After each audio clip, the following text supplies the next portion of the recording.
Hello కానమూకు కథావచనం మోహనవచనం పరిజ్ఞాన హితబాండం నిత్య చదువరి శ్రోతలకు ఆహ్వానం నమస్కారం. చదవదగునెవరు రాసిన తదుపరి చదివిన వెంటనే మరువక పలువురికి వినిపింపబూనిన అది ఏ పరిజ్ఞాన హితబాండమౌపో మహిళ మోహనవచనమై విరాజిల్లు. పరిజ్ఞాన హితబాండం లక్ష్యం ప్రతివారీ సమాచార హక్కు, తెలుసుకునే హక్కు సైతం జీవించే హక్కుతో సమానం. ఆ స్ఫూర్తితోనే ఇప్పుడు ఈనాడు సౌజన్యంగా అనుబంధ ప్రజ్ఞ రిలేషన్షిప్ ఇంటెలిజెన్స్ అనేటువంటి అంశాన్ని మన కానమోకు కథావచన శ్రోతలకు అవగాహన నిమిత్తం ఇప్పుడు వినిపిస్తాను, వినండి. అనుబంధ ప్రజ్ఞ రిలేషన్షిప్ ఇంటెలిజెన్స్. ఇక వినండి ఈ అంశాన్ని. విజయవంతమైన వివాహ బంధం, దానిలో ఆలుమగలు మళ్ళీ మళ్ళీ ప్రేమలో పడుతూనే ఉంటారు. భర్తతో భార్య, భార్యతో భర్త, అలా అని ఆ కాపురంలో సమస్యలే ఉండవని కాదు. వాళ్ళు గొడవ పడతారు, కానీ ఇద్దరూ కలిసి కారణాల్ని గుర్తిస్తారు. చెరో చేయి వేసి పరిష్కారాన్ని కనిపెడతారు. కాలం కరిగిపోతున్న కొద్దీ ఆ బంధం చిక్కబడుతుందే కానీ చిక్కుల పాలు కాదు. ఆ జంటల విజయ రహస్యం రిలేషన్షిప్ ఇంటెలిజెన్స్, అనుబంధ సూత్రం. అదే అనుబంధ ప్రజ్ఞ రిలేషన్షిప్ ఇంటెలిజెన్స్. శరీరం, మనస్సు, ఆత్మ, భార్యాభర్తల మధ్య ఈ మూడు వైపుల నుంచి దగ్గరితనం ఉండాలి. వాళ్ళు శారీరక స్థాయిలో ఆలుమగలు, మానసిక స్థాయిలో ప్రాణ స్నేహితులు, ఆత్మస్థాయిలో అతనే ఆమె, ఆమె అతను. అంతటి అనుబంధ ప్రజ్ఞ సాధ్యమైనప్పుడు ఏ భర్త అక్రమ సంబంధాల కోసం వెంపర్లాడడు. ఏ భార్య కట్టుకున్న వాడికి విషం పెట్టాలనుకోదు. అర్థం లేని ఆకర్షణలు, ఆర్థిక సమస్యలు, అహాలు, అపార్థాలు, ఇలా వైవాహిక జీవితంలో ఎన్ని సంక్షోభాలు ఎదురైనా తట్టుకుని నిలబడతారు. ఆ ఇద్దరి ప్రతినిధిగా రిలేషన్షిప్ ఇంటెలిజెన్స్ ప్రతి గండాన్ని గట్టెక్కిస్తుంది, అనుబంధాన్ని మరింత గట్టిపరుస్తుంది. ఎమోషనల్ ఇంటెలిజెన్స్ ఈక్యూలో ఓ వ్యక్తి తన గురించి తాను లోతుగా తెలుసుకుంటాడు. తన ఉద్వేగాల్ని తాను సమర్థంగా అర్థం చేసుకుంటాడు. అయితే వివాహ బంధంలో తనను తాను తెలుసుకున్నంత మాత్రాన సరిపోదు. జీవిత భాగస్వామి మనస్సును గ్రహించగలగాలి. ఆ ప్రయత్నంలో రిలేషన్షిప్ ఇంటెలిజెన్స్ ఆర్క్యూ ఉపయోగపడుతుంది. ప్రేమ, పెళ్ళి మహా అయితే ఇద్దరిని ఒక్కటి చేస్తాయి. రిలేషన్షిప్ ఇంటెలిజెన్స్ ఒక్కటైన వారిని కలకాలం కలిపి ఉంచుతుంది. అలా అని ఇదేం బ్రహ్మ విద్య కాదు, రాకెట్ సైన్సు కాదు.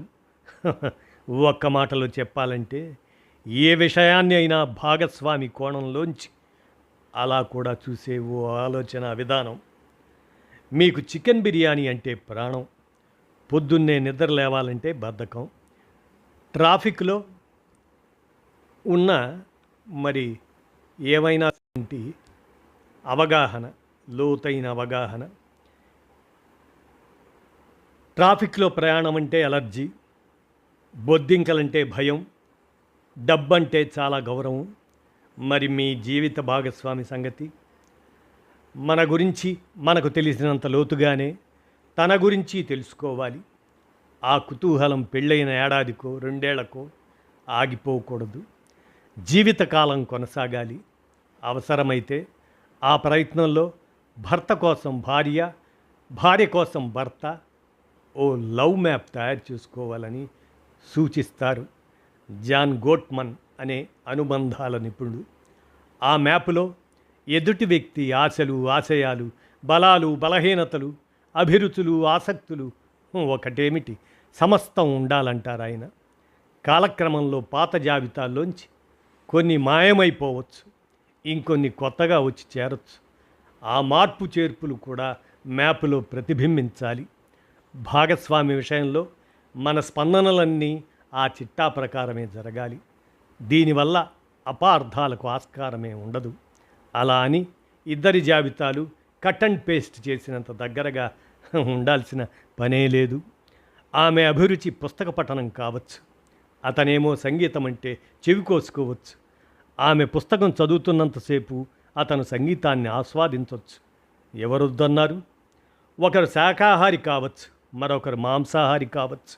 ఒకే రెస్టారెంట్లో ఎదురెదురుగా కూర్చొని అతను చికెన్ 65 ఆర్డర్ చేసుకోవచ్చు.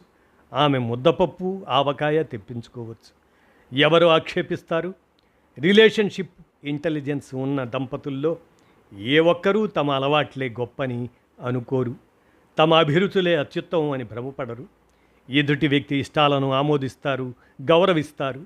ఆ స్థాయి అవగాహన సాధ్యమైనప్పుడు అతను లేదా ఆమె ఎప్పుడు, ఎందుకు, ఎలా స్పందిస్తారనే విషయంలోనూ ఓ స్పష్టత వచ్చేస్తుంది. ఉదాహరణకు, ఆ రోజు భర్త ఆఫీసు నుంచి ఆలస్యంగా ఇంటికి వచ్చాడు. వచ్చి రాగానే తలనొప్పిగా ఉందంటూ నేరుగా బెడ్రూంలోకి వెళ్ళిపోయాడు. లైట్లన్నీ ఆర్పేసి ముసుగు తన్నేశాడు. దీంతో భార్య రకరకాల కారణాలను ఊహించుకుంటుంది. పొద్దున్న లంచ్ బాక్స్లో సర్దిన వంటలు నచ్చలేదేమో అని భయపడిపోయింది. మధ్యాహ్నం తాను పరధ్యానంలో ఫోన్ తీయకపోవటం వల్ల వచ్చిన కోపమేమో అని బాధపడిపోయింది. ఇలా ఒకదాని తర్వాత ఒకటి 1,00,000 ఆలోచనలు ఉక్కిరి బిక్కిరి చేశాయి. భర్తకు సంబంధించిన లవ్ మ్యాప్ కనుక తన దగ్గర ఉంటే ఆమె ఇంత ఇబ్బంది పడేది కాదేమో. పని ఒత్తిడిలో ఉన్నప్పుడు అతను అలానే స్పందిస్తాడని అర్థమైపోయేది. వీలైతే భర్త మనస్సును తేలికపరుస్తూ 4 మంచి మాటలు మాట్లాడేది. ఓ కప్పు వేడివేడి కాఫీ ఇచ్చేది. జీవిత భాగస్వామి హృదయాన్ని పుస్తకంలా చదవగలిగే నైపుణ్యం ఉన్నప్పుడు అవతలి వ్యక్తి పెదవి విప్పాల్సిన పని లేకుండానే అన్ని విషయాలు అర్థమైపోతాయి. ఎమోషనల్ ఇంటెలిజెన్స్ ఆ భాషకు నిఘంటువు. జీవిత భాగస్వామి సమక్షంలో భయస్థుల భయాలన్నీ తొలగిపోతాయి. ముక్కోపి కోపమంతా ఎగిరిపోతుంది. నిరాశావాది నిస్పృహ మొత్తం వదిలిపోతుంది. బయట ఎన్ని సమస్యలున్నా ఇంట్లో కాలు పెట్టగానే నిశ్చింతగా అనిపిస్తుంది. భావోద్వేగ భద్రత అంటే అదే. ఆ ఇద్దరిది అన్యోన్య దాంపత్యం. ఒకరంటే ఒకరికి ప్రాణం. అలా అనివార్య పరిస్థితుల్లో ఆమె తన 2 జతల బంగారు గాజులను పుట్టింటి వాళ్లకు కుదువు పెట్టుకోవడానికి ఇచ్చింది. ఎటు నెల రోజుల్లో తిరిగి చేస్తామని మాటిచ్చారు కాబట్టి భర్తకు చెప్పాల్సిన అవసరం లేదనుకుంది. 6 నెలలు గడుస్తున్నా ఆ ఆభరణాలు వెనక్కి రాలేదు. మరుసటి రోజు ఇంట్లో సత్యనారాయణ వ్రతం. నగలు ధరించకపోతే భర్తకు అనుమానం వచ్చేస్తుంది. కట్టుకున్న వాడికి నిజం చెప్పలేక, పుట్టింటి వాళ్ళను ఒత్తిడి చెయ్యలేక ఆత్మహత్య చేసుకుంది ఆమె. మొత్తం వ్యవహారంలో భర్త పాత్రే లేకపోవచ్చు, కానీ ఈ దురదృష్టకర పరిణామానికి పరోక్షంగా అతను బాధ్యుడే. ఇన్నేళ్ల సహజీవనంలో అది ఎంత ఇబ్బందికరమైన విషయమైనా సరే తాను నిజాయితీగా చెబితే భర్త తప్పక అర్థం చేసుకుంటాడనే ఉద్వేగపరమైన భరోసాను ఆమెకు ఇవ్వలేకపోయాడు. అవును, భార్యాభర్తల బంధంలో భావోద్వేగ భద్రత చాలా ముఖ్యం. మనస్సులో ఎడిట్ చేసుకోవలసిన అవసరం లేకుండానే నా నిర్ణయాల్ని, ఆలోచనల్ని, తప్పుల్ని, బలహీనతల్ని నిస్సంకోచంగా పంచుకోగలను. ఎలాంటి పరిస్థితుల్లోనూ తన నుంచి వ్యతిరేకత వ్యక్తం కాదు, తిరస్కరణ ఎదురు కాదు అనే ధైర్యాన్ని జీవిత భాగస్వామికి అందించాలి. ఆ విశ్వాసం సడలినప్పుడే అనుబంధాల్లో అబద్ధాలు చొరబడతాయి, ఆత్మవంచనలు మొదలవుతాయి, అనుమానాలు, అపోహలు చిచ్చురేపుతాయి, మొహాల మీద ముసుగులు మొలుస్తాయి. దీంతో 25 ఏళ్ల ప్రయాణం తర్వాత కూడా ఎంతో కొంత అపరిచితులుగానే మిగిలిపోతారు. భావోద్వేగ భద్రత ఉన్న దంపతులు ఒకరి లోపాల్ని ఒకరు ఆమోదిస్తారు, ఒకరి తప్పుల్ని ఒకరు క్షమిస్తారు, ఒకరి పరిమితుల్ని ఒకరు అర్థం చేసుకుంటారు, ఒకరి నిర్ణయాలకు ఒకరు మద్దతిస్తారు.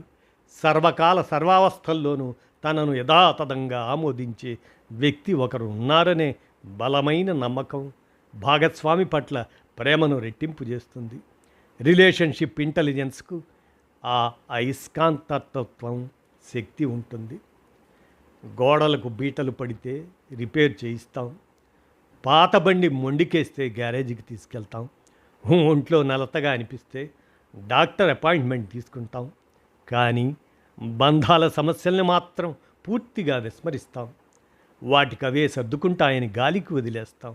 లేదంటే కన్నీళ్లు పెట్టుకునో కళ్ళెర్ర చేసో భాగస్వామి నోరు మూయిస్తాం. కాపురం అన్నాక ఆలుమగల మధ్య భేదాభిప్రాయాలు వస్తాయి. కలసి బతుకుతున్న క్రమంలో అహాల సమస్యలు తలెత్తుతాయి. పిల్లల పెంపకం, పెద్దల సంరక్షణ, పొదుపు మదుపు, అప్పులు ఆస్తులు, ఇలా అనేక సందర్భాల్లో ఎవరి బాధ్యత ఎంత అనే విషయంలో మాట అనుకుంటారు కూడా. అతనికైనా ఆమెకైనా ఆ వాదులాటలో తానే గెలిచి తీరాలనే మంకుపట్టు మంచిది కాదు. సాధారణంగా ఇలాంటి సమయాల్లో ఓ సమస్య దగ్గర మొదలైన చర్చ అటు తిరిగి ఇటు తిరిగి అవతలి మనిషి వ్యక్తిత్వాన్ని వేలెత్తి చూపటం వరకు వెళుతుంది. ఇదో ప్రమాదకరమైన మలుపు. పరిస్థితిని అంతవరకు రానివ్వకూడదు. మన వైపు నుంచి తప్పు జరిగి ఉంటే నిజాయితీగా ఒప్పుకోవాలి. బేషరతుగా క్షమాపణ అడగాలి. అవతలి మనిషిదే పొరపాటైతే క్షమించి వదిలేయాలి. క్షమాపణ కోసం పట్టుపట్టకూడదు. భార్యాభర్తలు ఒకరికొకరు శత్రువులు కాదు. ఎదురుగా ఉన్న సమస్యే ఆ ఇద్దరి ప్రధాన శత్రువు. జతగా దాని మీద దాడి చెయ్యాలి. ఆర్థిక ఇబ్బందులుంటే ఆదాయాన్ని పెంచుకోవటం గురించి మాట్లాడుకోవాలి. అనుబంధాల సమస్యలైతే ఆ అగాధాన్ని పూడ్చటం ఎలా అన్నది చర్చించుకోవాలి. ఆస్తిపాస్తుల సమస్యలే కారణమైతే ఏ న్యాయ నిపుణుడినో సంప్రదించాలి. మానసిక శాస్త్రంలో దీన్ని రిపేర్ అటెంప్ట్ అంటారు. ఎట్టి పరిస్థితుల్లోనూ సమస్యల్ని మరుగుపరచాలని అనుకోకూడదు. పారిపోయే ప్రయత్నమూ చెయ్యకూడదు. మురగబెట్టుకున్న ఉద్వేగాలు మనస్సును క్యాన్సర్లా కబళిస్తాయి. రిలేషన్షిప్ ఇంటెలిజెన్స్ ఏ గొడవనైనా అంతవరకు రానివ్వదు. అతను ప్లస్ ఆమె = ఒక బృందం. ఇది ఎలా అంటే కుటుంబం ఒక కంపెనీ లాంటిది. భార్యాభర్తలు అందులో భాగస్వాములు. రోజువారీ పనుల్ని టీం వర్క్తో పోల్చుకోవచ్చు. ఆ బాధ్యతల నిర్వహణలో గెలిస్తే ఇద్దరూ గెలుస్తారు, ఓడిపోతే ఇద్దరూ ఓడిపోతారు. అతను గెలిచి ఆమె ఓడిపోవడము, ఆమె ఓడిపోయి అతను గెలవటము ఉండదు. కాబట్టి వివాహ బంధంలో నేను అనే మాటను ఎంత తక్కువ వాడితే అంత మంచిది. నా సమస్య కాదు మన సమస్య, నా డబ్బు కాదు మన డబ్బు, నా భవిష్యత్తు కాదు మన భవిష్యత్తు, ఇలా ప్రతిదీ మనం చుట్టూనే తిరగాలి. అలా అని నేనుకు స్థానమే లేదని కాదు. అతని లక్ష్యాలు అతనికి ఉంటాయి, ఆమె కలలు ఆమెకు ఉంటాయి. అయితే కుటుంబం దగ్గరికి వచ్చేసరికి ఉమ్మడి లక్ష్యాలే ప్రధానం అవుతాయి. వ్యక్తిగతాలు వెనక్కి వెళ్ళిపోతాయి. ఆ నెల బడ్జెట్టు, ఆ ఏడాది ఖర్చులు, భవిష్యత్ వ్యయాలు, రిటైర్మెంట్ ప్రణాళికలు, సొంత ఇల్లు, విదేశీ పర్యటనలు, ఏ విషయమైనా కలిసే నిర్ణయం తీసుకోవాలి, కలిసే అమలు చెయ్యాలి. అలా అని ఆ భారాన్ని ఇద్దరూ తూకమేసినంత సమానంగా భరించి తీరాలనే నియమమూ లేదు.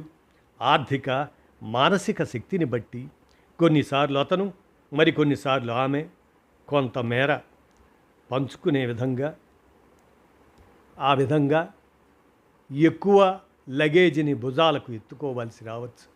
ఆ అదనపు బాధ్యతను అలవోకగా భరించగలిగే గుండె ధైర్యం కూడా భాగస్వామి అందించే నైతిక మద్దతుతోనే వస్తుంది. అతని బలం ఆమె, ఆమె బలం అతను. అర్ధనారీశ్వర తత్వం అంతరార్థము ఇదే.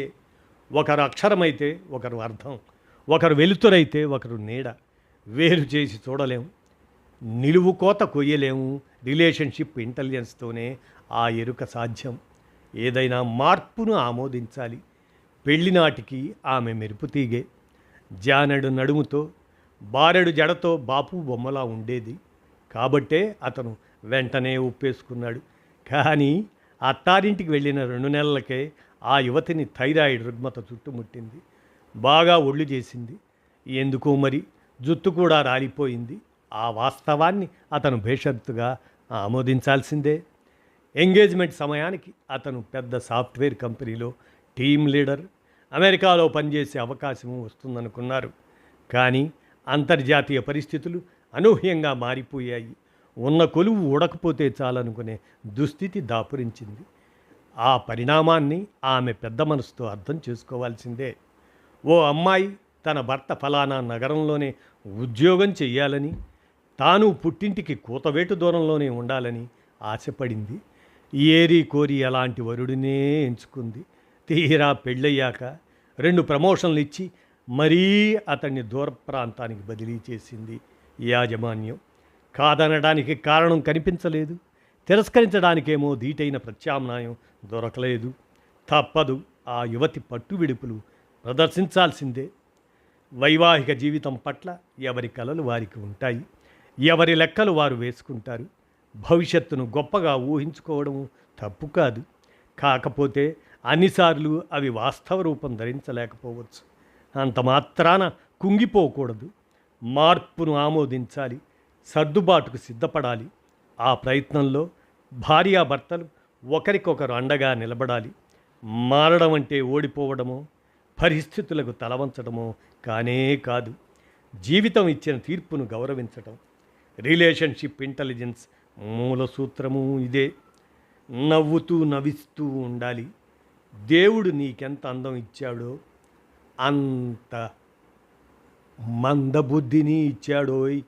పప్పులో ఉప్పు తగ్గినందుకు ముద్దుగా విసుక్కున్నాడు భర్త. మరే ఆ అందాన్ని చూసే మీరు నన్ను చేసుకున్నారు. ఆ మందబుద్ధి వల్లే నేను మిమ్మల్ని కట్టుకున్నాను. అంతే గడుసుగా జవాబిచ్చింది ఆ భార్య. ఆగ్నేయాస్త్రం మీదకి వారుణాస్త్రాన్ని సంధించడం అంటే ఇదే. ప్రతి మగవాడు రోజు 15,000 మాటలు మాట్లాడతాడట. అదే ఆడవాళ్లకు 30,000 మాటలైనా సరిపోవని పేపర్లో చదివా. నువ్వో వాగుడుకాయవంటూ భార్యను ఎత్తిపొడిచే ప్రయత్నం అది. ఏం చేస్తాం, మా కర్మ. ఏ విషయాన్నైనా మీ మట్టి బుర్రలకు అర్థమయ్యేలా చెప్పేసరికి 15,000 కాస్త 30,000 అవుతుంది అంటూ చురక అంటించింది ఆ ఇల్లాలు. ఎంత శుతిమెత్తని దెబ్బ. కాస్తంత హాస్యాన్ని చిలకరించకపోతే కొన్ని సంభాషణలు వాదులాటగా మారతాయి. పట్టుదలలు పంతాలతో తీవ్ర రూపం దారుస్తాయి. గాజు వస్తువుల మీద కనిపించే హ్యాండిల్ విత్ కేర్, ఆ హెచ్చరిక బంధాలకు వర్తిస్తుంది. సహజీవనంలో ప్రతి మాట ముఖ్యమైందే, ప్రతి మౌనం కీలకమైందే. చాలా సున్నితంగా వ్యవహరించాలి. ప్రతి సందర్భాన్ని బంధాల బలోపేతానికి ఉపయోగించుకోవాలి. మైక్రో మూమెంట్స్ అంటే అలాంటివే. ఓ చిరునవ్వు, ఓ పంచ్, ఓ జోక్, ఓ ముద్దు, ఓ ముచ్చట, ఓ కానుక బంధాలకు చిన్న చిన్న బీటలు పడినా వెంటనే పూడ్చేస్తాయి. ఆరోగ్యకరమైన అనుబంధం ఉన్న చోట ఇలాంటి మైక్రో మూమెంట్స్కు కొదువే ఉండదు. ప్రపంచాన్ని చుట్టి రావాల్సిన పని లేదు. ఉన్న ఇంట్లోనే ఓ ప్రేమ ప్రపంచాన్ని సృష్టించుకోవచ్చు. కోపతాపాల్ని ఆప్యాయతలుగా మార్చుకోవచ్చు. ఆ ఒడుపు తెలియకపోవటం వల్లే చాలా జంటలు కాపురాల్ని నరకప్రాయం చేసుకుంటున్నాయి. అప్పుడప్పుడు నచ్చిన కూర వండలేదనే కారణంతో భర్తలు భార్యల్ని చితకబాదుతున్నారు. అక్కడక్కడ భర్త పుట్టింటికి పంపలేదనే దుఃఖంలో భార్యలు ఆత్మహత్యలకు ప్రయత్నిస్తున్నారు. ఆమె వండకపోతేనే అతనే వడ్డించవచ్చు. తానే పుట్టింటికి వెళ్ళాలా? పుట్టింటినే రప్పించుకోవచ్చుగా. కించిత్ గడుస్తనం కూడా రిలేషన్షిప్ ఇంటెలిజెన్స్లో భాగమే. ఓ సాయంత్రం భార్యాభర్తలు బాల్కనీలో కూర్చొని కబుర్లు చెప్పుకుంటున్నారు. అంతలోనే వర్షం మొదలైంది. భార్యకు వానలంటే ఇష్టం, భర్తకేమో వర్షాకాలం పేరెత్తితేనే కంపరం. అయితేనే ఆమె ప్రతి చినుకును ఆస్వాదిస్తుంటే అతను ఆమె కళ్ళల్లోని ప్రతి మెరుపును ఎంజాయ్ చేశాడు. ఎవరి ఇష్టాలు వారివే కావచ్చు.